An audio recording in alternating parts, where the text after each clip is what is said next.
Good morning mga ka-inspiration. Tara, mag-double trip food trip tayo ulit, buffet. Samahan natin sila Kuya Ronald at Kuya Gibo. Let's go! Sa mga oras na nga yan, naglalakad na ako papunta sa meet-up place namin ni Kuya Ronald. Susunduin pala nila ako. Hinihintay na natin si Kuya Ronald. Actually, maaga siya dumadating pero naunahan natin siya for the first time. Kaya ito yung meet-up place namin dito sa mga gasoline station yan. Dito niya ako sinusundo, dito niya ako dinadaanan. Pupunta kasi tayo ngayon sa Double Tree Buffet. Ito yung location yan. Dito niya ako sinusundo, guys. Yan, tong area na to, yan.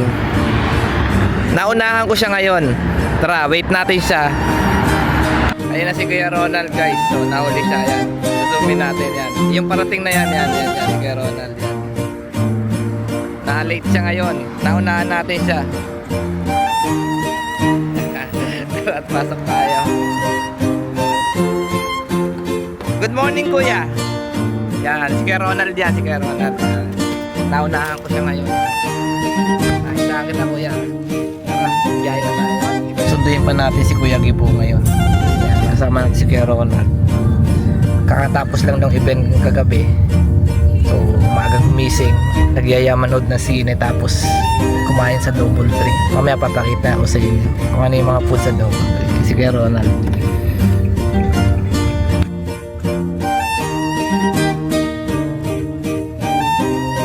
Ito yung accommodation nila, Kuya Gibo. Ayan. Inuupuan mo yung cellphone.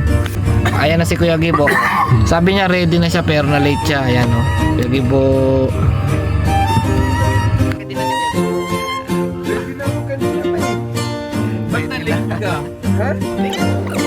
A few moments later. Matatagpuan nga pala yung Double Tree by Hilton sa Maydaran. Ang address niya nga pala King Saud bin Abdulaziz Road sa Maydaran, Alcobar. Natin sila Kuya Gibo, yan. Nasa 89 reals nga pala per head ang bayad dito sa Double Tree. Tapos may tinatawag din silang kubon price which is 45 reals lang. Tara guys, samahan nyo kami at papasok na tayo sa loob ng Double Tree para makita na natin kung ano yung mga pagkain ang meron ba sila dito. Maaga pa pala ng mga oras na yan kaya kung mapapansin nyo sa video halos wala pang tao. Kami ata na una. Baka early bird yan. Hello guys, nandito tayo ngayon sa Double Tree Breakfast Buffet. So, sobrang dami ng food nila rito. Sulit na sulit talaga yung ibabayad mo rito. Tara, itutur ko kayo. Isa-isa mapakita ko sa inyo yung mga food nila. Ito, yung yogurt section nila. Yan.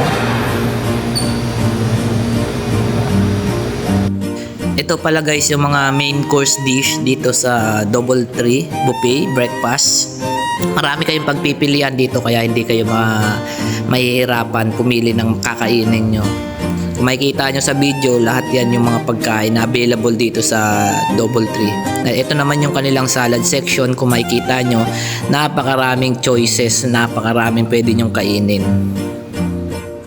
Pwede nga pala kayo magpaluto rito sa kaibigan natin ng waffle at pwede rin kayo magpagawa ng omelette egg. Ayan, kung makikita nyo sa video, gumagawa siya ng omelette. Pinag-iiwalay niya yung dilaw sa puti. May iba't ibang klase rin pala ng ham and cheese dito. Kaya sulit na sulit talaga yung ibabayad nyo rito sa Double Tree Breakfast Buffet.